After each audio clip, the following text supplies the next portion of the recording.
Dah sikit. Dah belum? Okey. Tuha, boleh mula. Okey. Bismillahirrahmanirrahim. Assalamualaikum warahmatullahi wabarakatuh. Saya Nur Nasuha binti Rahimi, A178030. Untuk tugasan ekologi global, kami memilih tajuk kesan COVID-19 terhadap aktiviti masjid di Malaysia. Okey. Perkenalkan grup kumpulan kami 3 orang. Bertemakan Masjidku Syurgaku.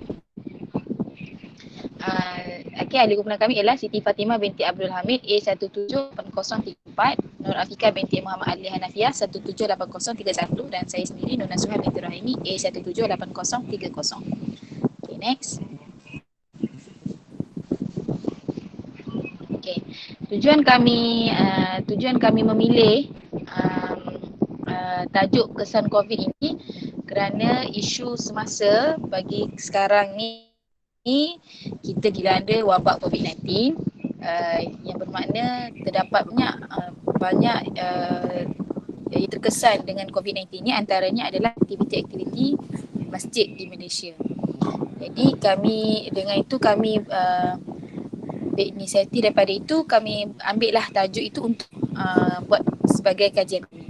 Okay. Antara pengenalannya ialah masjid adalah sebuah institusi yang amat penting dalam pembangunan Islam dan umatnya. Kerana daripada sejak zaman Rasulullah lagi, masjid adalah tempat ibu kepada segala tempat untuk permulaan bagi macam contoh pembelajaran, perniagaan, apa semua asalnya daripada masjid lah, tertumpu kepada masjid, dan kemudian barulah dia bercabang-cabang. Okay, masjid menjadi tempat ibadah kepada seluruh umat Islam dan merupakan pusat penyebaran dan ilmu Islam. Okay.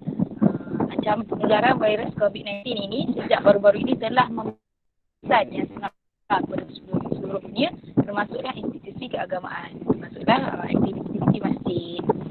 Kemudian pada setengah masyarakat yang sudah melazimi dirinya dengan masjid pasti merasa sangat terkesan dengan situasi ini, kerana bagi mereka sudah teramat dekat dengan masjid. Jadi apabila tiadanya aktiviti masjid, ia menjadikan mereka merasa kosong, merasa macam kekurangan dalam kehidupan mereka. Okay. Jadi objektif kajian kami menetapkan antaranya adalah untuk mengenal pasti persepsi masyarakat terhadap penutupan aktiviti di masjid akibat COVID-19. Jadi kami ingin mengenal pasti persepsi masyarakat atas macam mana pandangan mereka apabila aktiviti di masjid ni ditutup akibat virus. Kemudian kami ingin mengetahui reaksi masyarakat terhadap penutupan aktiviti akibat COVID-19 ni lah. Jadi apa yang mereka rasa, apa yang ditujukan oleh mereka apabila tiadanya aktiviti masjid ni. Kemudian kami juga ingin mengetahui impak hubungan sosial. Impak hubungan sosial di kalangan masyarakat masjid ni akibat PKP.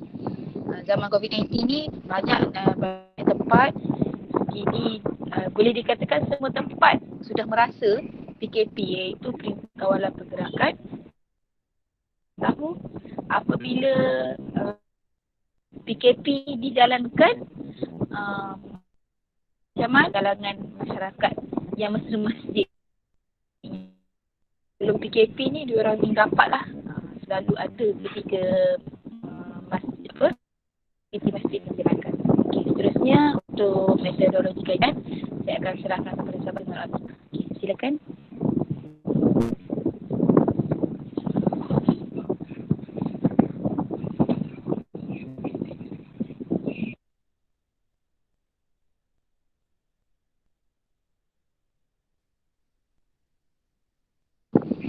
Afika, buka mic Afika. Dah cakap seorang ke? Kak, slide. Okay. Seterusnya kita pergi metodologi kajian. Cara mengkaji Debar lah. Jap. Nanti boleh potong kan? Kan? Kak, kawan Nima. Buka sekejap slide. Buka sekejap. Kak punya. Tak boleh potong, memang dah rekod dah ni. Direct. Tak. Maksudnya boleh. Oh, tak boleh potong ke? Boleh. Oh, ya ke? Okey. Ha. Kita sekarang.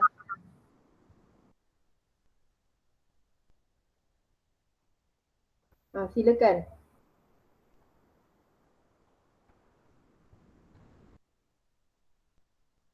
Slide Kak Fatimah. Tak nampak.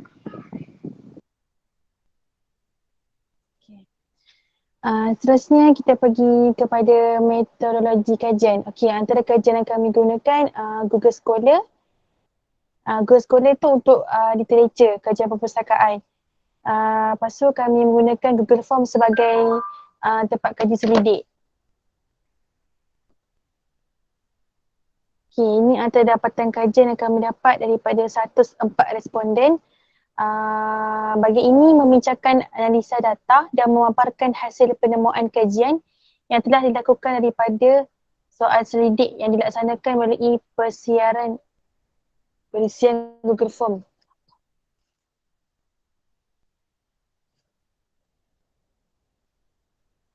Okay. Di jadual ini jadual 2 dan jadual 3 ni kekerapan mengunjungi masjid dengan kekerapan aktiviti yang disertai. Okay, di sini analisa data yang kami dapat daripada responden tentang kekerapan mereka mengunjungi masjid dengan kekerapan aktiviti masjid yang disertai. Okay, seterusnya slide yang bawah.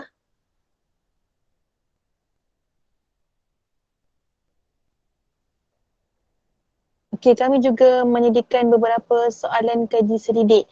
Antaranya persepsi mereka terhadap aktiviti masjid terjejas. Lepas tu kita juga ada tanggapan penangguhan aktiviti masjid selepas COVID-19. Okay, di situ kami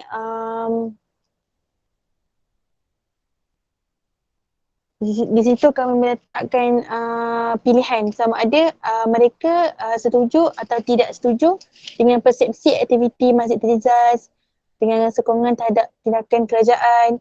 Apa pandangan mereka? Adakah mereka setuju ke tak setuju apa yang kerajaan sedang buat?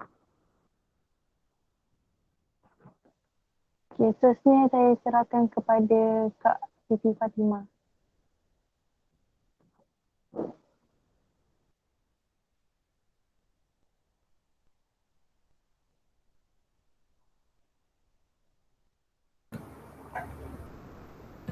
Baik, bismillahirrahmanirrahim. Assalamualaikum warahmatullahi wabarakatuh. Bahagian saya Siti Fatimah binti Abdul Hamid, A178034. Menyambung pembentangan daripada sahabat saya Nur Afiqah. Baik, slide ini menunjukkan perasaan responden, kehidupan seharian mereka dan juga keinginan mereka untuk pergi ke masjid setelah dibenarkan. Jadi di sini dapat dilihat dapatan kajian kami, 46% merasakan sedih di atas tempoh PKP ini kerana tidak dibenarkan untuk menjalankan apa-apa aktiviti di masjid di seluruh Malaysia. Okay, ini adalah daripada dapatan 102 responden. Dan mereka juga merasakan kehidupan mereka kosong. Kosong bermaksud tidak ada aktiviti yang dapat mereka lakukan kerana aktiviti pergi ke masjid ini adalah satu aktiviti dan merupakan amalan rutin bagi setiap umat Islam, yang mana teramai 66 mengatakan mendapati mereka ini kehidupan mereka kosong kerana tidak ada aktiviti lain, sebab semua aktiviti hanya boleh dilakukan di dalam rumah. Jadi sememangnya mereka merasa jiwa mereka kosong kerana kebiasaan yang mereka lakukan tidak dapat dibuat semasa PKP. Dan ini pula berkenaan dengan keinginan untuk pergi ke masjid telah dibenarkan, 50% mengatakan mereka akan pergi ke masjid. Okey, paling kurang walaupun tidak boleh dengan 5 waktu, 1 atau 2 waktu, paling kebanyakannya kita semua sudah mula bekerja dan mereka kemungkinan akan pergi pada waktu-waktu senggang. Contoh waktu maghrib sehingga isyak. Jadi 50% mengatakan keinginan mereka untuk pergi ke masjid setelah dibenarkan oleh kerajaan. Okay. Seterusnya, di antara aktiviti yang digemari oleh jemaah masjid, responden ini kebanyakannya adalah daripada jemaah masjid, yang mana aktiviti yang sangat digemari, yang digemari adalah solat berjemaah iaitu 83%, manakala yang kedua adalah solat tarawih sebanyak 71%. Dan solat berjemaah ini adalah termasuk dengan Bilal, Tok Siap, maknanya itu semua adalah aktiviti yang itu bagi Bilal dan Tok Siap ni adalah aktiviti ataupun pekerjaan mereka. Manakala jemaah lain itu adalah aktiviti rutin yang mewajibkan mereka untuk pergi ke masjid. Manakala solat tarawih pula, ia adalah hanya tertumpu pada bulan Ramadan. Memandangkan pada tahun ini ianya sangat berbeza kerana bulan Ramadan kita menyambutnya semua di dalam rumah. Solat tarawih, moreh, bersahur dan berbuka semuanya di dalam rumah bersama keluarga. Itu di antaranya yang kami dapat daripada kajian tersebut. Dan impak positif yang dapat daripada keterbatasan aktiviti masjid ni, kebanyakan jemaah, kebanyakan responden, mereka termasuk kita semua tidak dapat pergi ke masjid. Jadi aspek yang dapat kami jelaskan di sini iaitu lebih kepada 50% adalah aspek kekeluargaan. Manakala 21% adalah aspek kepribadian. Contoh aspek kepribadian ni lebih bersyukur, dengan aktiviti sebelum ni dapat menginsafkan diri. Itu di antara jawapan-jawapan dapatan responden daripada kajian tersebut. Dan aspek kemasyarakatan ini lebih kepada aktiviti kemasyarakatan seperti gotong royong, buat bubur lambuk, membersihkan kawasan masjid, itu adalah kemasyarakatan. Dan 50% ini adalah lebih tertumpu kepada aspek kekeluargaan kerana boleh dikatakan 100% seluruh rakyat Malaysia berada di rumah dan menjalankan aktiviti masjid itu di dalam rumah. Jadi mereka memasjidkan rumah-rumah mereka dengan aktiviti yang ada di masjid tersebut. Contoh solat berjemaah, tadarus Quran, tazkirah yang dilakukan selepas maghrib. Itu semua aktiviti yang dilakukan sebelum ini di masjid tapi dilakukan di dalam rumah. Baik. Jadi perbincangan ini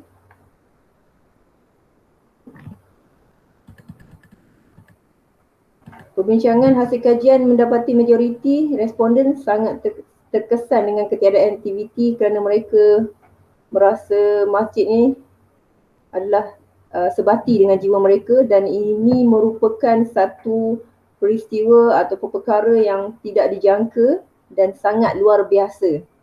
Okey, dan perbincangan ini juga didapati ada beberapa masjid yang menganjurkan aktiviti mengagihkan makanan kepada fakir miskin seperti Masjid Datuk Haji Kamarudin Seksyen 15 Talim Jaya, yang mana dapati mereka ini AJK masjidnya memberikan ahli qaryah masjid itu satu rumah 2 ekor ayam, yang mana aktiviti itu tidak memerlukan pada perkumpulan, ia datang dan ambil bawa pulang.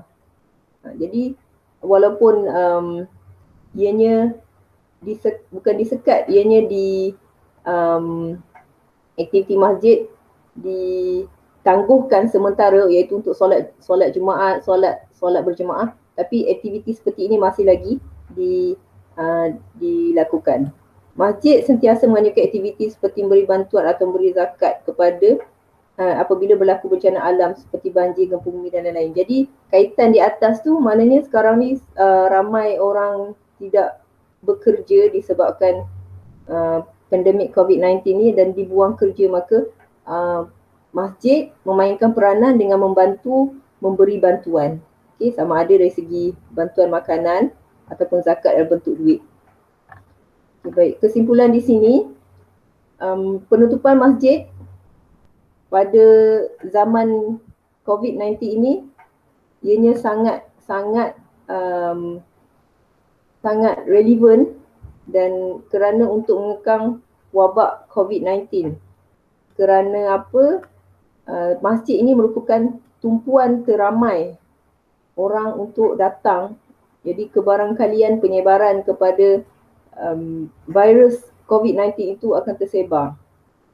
Yang kedua, mengelakkan berlakunya fitnah terhadap agama Islam, yang mana apabilanya berlakunya suatu perhimpunan, tambah pula ianya berlaku di dalam masjid Allah, ia akan memberi satu gambaran buruk dan fitnah terhadap agama Islam itu sendiri.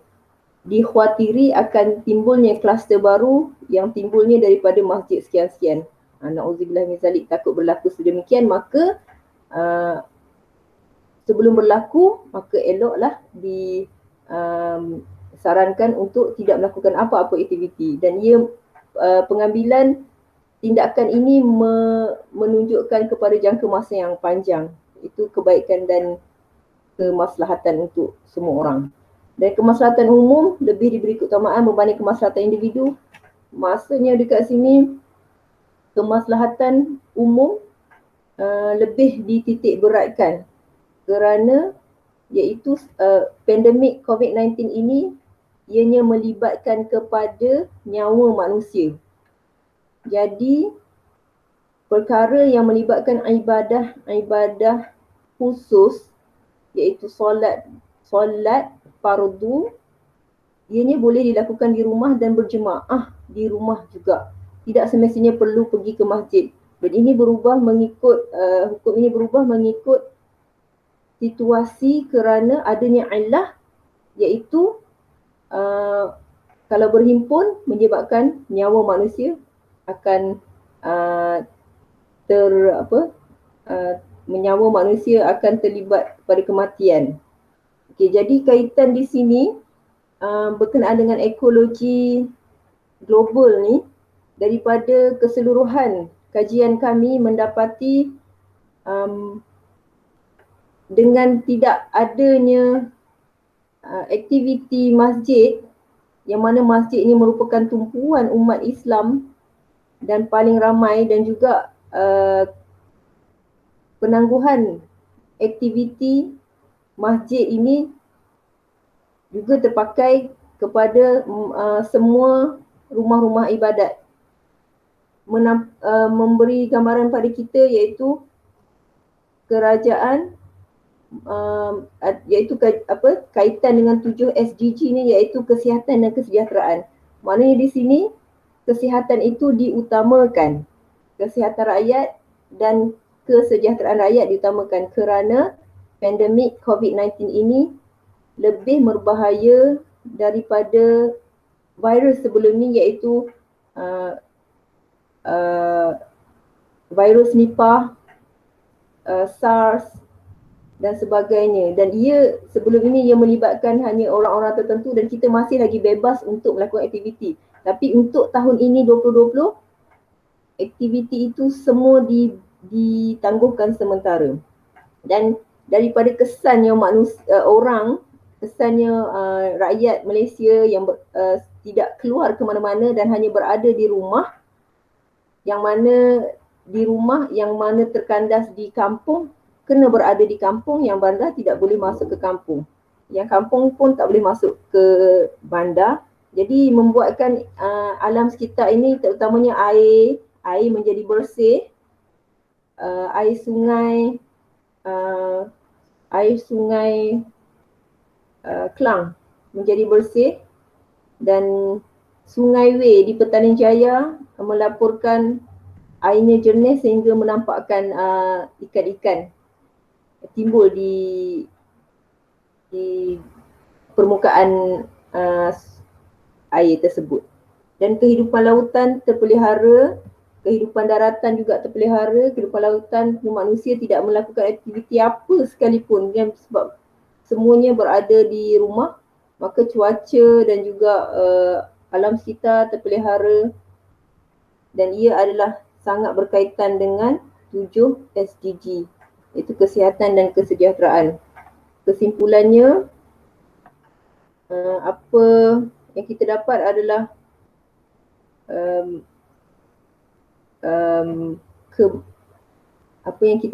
adalah majoriti responden akan pergi ke masjid dan sangat merindui masjid. Okay, baik. Terima kasih. Bunga mawar harum semerbak dihadiahkan Puteri Bunga Sejambak. Jika tak mahu COVID-19 merebak, hentikan tabiat duduk melepak. Stay safe, kita jaga kita.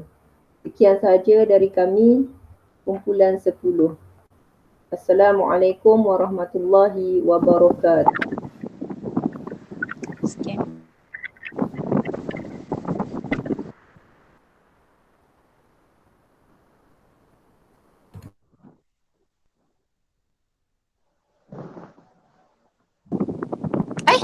Kak Fatimah terus keluar ke? Orang nak buat sikit. Tak tahu nak cakap-cakap sikit. Tu dia balik. Kak Fatimah. Aduh. Kak Fatimah keluar terus ke? Tak. Akak stop tu tiba-tiba jadi ni. Nanti akak dia dah rekod. Akak. Ya. Nanti bagi saya full video ni, saya nak cut. Nanti saya